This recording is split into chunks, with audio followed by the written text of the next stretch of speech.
여러분은 AI라고 하면 어떤 것이 떠오르시나요? 인터넷상에 존재하는 거대한 언어 자료에서 언어 표현의 규칙을 학습하는 것만으로는 그 의미를 이해할 수 없을 것이라고 주장하였습니다. 생성형 AI가 생각하는 능력을 가졌는지를 알려면 어떻게 해야 할까요? 최근 가장 중요하게 다루어지고 있는 기술 중 하나인 인공지능과 관련된 철학적 문제 하나를 여러분들에게 소개하고 그에 대한 철학적 입장들을 통해 생각하는 기계인지에 대해서 여러분들과 함께 생각해 보고자 합니다. 안녕하세요. 카이스트에서 철학을 연구하고 교육하고 있는 김동우입니다. 제 소개를 들으시면 카이스트는 과학기술 중심 대학인데 거기에 웬 철학자가 있나 하고 궁금해하실 분들이 계실 것 같습니다. 현대 과학과 기술에 대한 비판적이고 체계적인 성찰은 철학 자체에 있어서 매우 중요할 뿐만 아니라 과학과 기술 자체의 대중화와 발전을 위해서도 건설적인 의미를 갖습니다.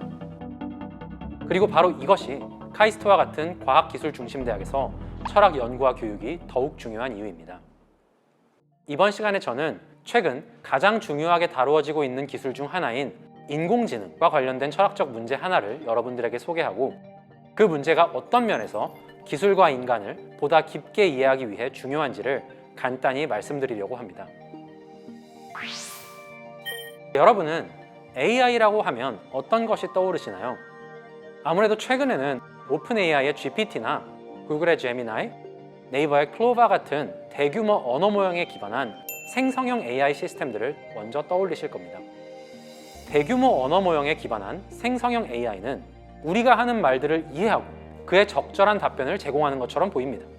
그래서 최신의 생성형 AI 시스템들이 생각하는 능력을 가진 것처럼 보이기도 합니다. 그런데 우리가 입력하는 말과 문장의 의미를 이해할까요? 이번 시간에는 생성형 AI가 생각하는 기계인지에 대해서 여러분들과 함께 생각해 보고자 합니다. 어떤 기계가 생각하는 능력을 가졌는지를 알려면 어떻게 해야 할까요? 다양한 문제가 있겠지만 우선 가장 기본적인 문제는 생각한다는 것이 무엇인지에 대한 분명한 기준이 없다는 것입니다. 바로 이 문제를 우회하기 위해서 영국의 수학자이자 철학자인 앨런 튜링은 이미테이션 게임, 즉 모방놀이를 제안합니다. 이 모방 게임의 아이디어는 튜링 테스트라는 이름으로 아직도 인공지능 연구에서 매우 중요하게 활용되고 있습니다. 인간이 생각을 한다는 것은 분명합니다. 그래서 튜링은 대부분의 지적 작업에서 인간처럼 행동하는 능력이 곧 생각하는 능력의 지표가 될 수 있다고 생각했습니다. 즉, 지적인 작업에 있어서 인간을 잘 모방하거나 혹은 그 이상의 퍼포먼스를 보이는 기가 있다면 생각을 할 수 있다는 것입니다. 이러한 튜링의 주장에 대한 반론으로 미국의 철학자 존 썰은 중국어방 논변을 제시했습니다. 예를 한번 들어보겠습니다. 중국어방은 상상 속의 공간인데요. 이 방 안에는 온라인 채팅이 가능한 컴퓨터 한 대, 중국어 규칙책이 있습니다. 이 중국어 규칙책은 한국어로 적혀 있는데요. 상대방이 입력한 중국어 문장을 그 규칙책에서 찾고 그에 대한 답변으로 제시된 문장을 써주기만 하면 되기 때문이죠. 이런 규칙책을 잘 활용하면 여러분들이 중국어를 전혀 모른다고 하더라도 마치 중국인 화자처럼 중국어로 대화를 할 수 있습니다. 왜냐하면 그 문장의 의미와 무관하게 그 문장을 구성하는 각 기호의 모양만 보고도 누구나 할 수 있는 일이기 때문입니다. 중국어 방 안의 사람이 중국어를 전혀 이해하고 있지 못한 것처럼 컴퓨터 또한 그것이 조작하는 기호의 의미를 전혀 모른다는 것입니다. 결국 컴퓨터는 생각의 필수 요소라고 할 수 있는 의미에 대한 이해를 가지고 있지 않다는 것이죠. 따라서 썰은 생각하는 능력이 곧 인간처럼 행동할 수 있는 능력이라고 여겨질 수 있다는 튜링의 주장이 잘못되었다고 결론을 내립니다.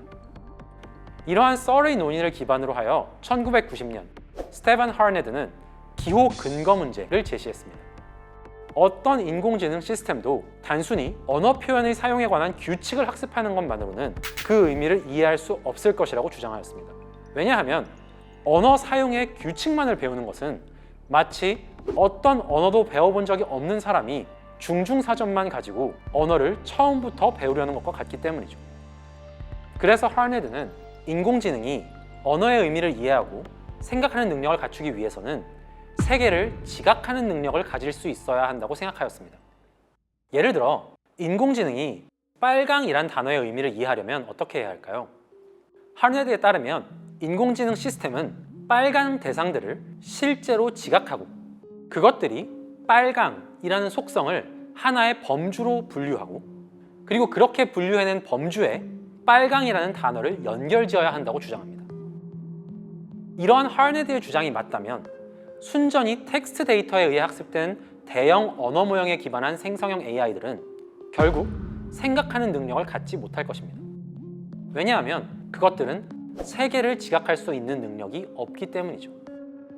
이러한 주장에 반하여 최근 호주 출신의 미국 철학자인 데이빗 차머스는 생각하는 능력이 지각하는 능력을 필요로 하지 않는다고 주장했습니다. 이를 이해하기 위해서 예를 한번 들어보겠습니다. 대규모 언어 모형은 인터넷상에 존재하는 거대한 언어 자료에서 제임스 뷰캐넌이라는 이름을 습득하고 미국의 15대 대통령을 지시하고 그에 대해 유의미한 생각을 할 수 있다고 말할 수 있는 것입니다.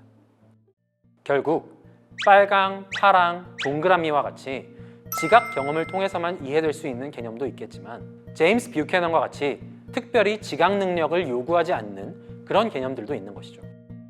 이런 이유에서 데이빗 차머스는 대형 언어 모형에 기반한 생성형 인공지능이 생각하는 능력을 가질 수 없다는 것의 결정적인 근거는 될 수 없다고 주장합니다. 지금까지의 논의를 간단히 정리해 보도록 하겠습니다. 튜링은 지적 작업에 있어 인간을 모방할 수 있는 기계가 생각한다고 주장하면서 근대적 인공지능 연구의 단초를 제공했습니다. 이에 대해서 썰과 하르네드는 중국어방 논변을 제시하고 단순히 어떤 기계가 인간처럼 행동한다는 사실만으로는 그 기계가 생각한다는 결론을 도출할 수 없다고 주장하였습니다.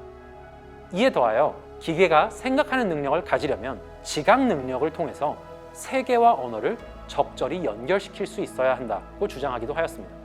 그에 반하여 차머스는 어떤 개념들은 지각 능력 없이도 배울 수 있다고 주장하면서 생각하는 능력이 일반적으로 지각 능력을 필요로 하는 것은 아니라고 주장하였습니다.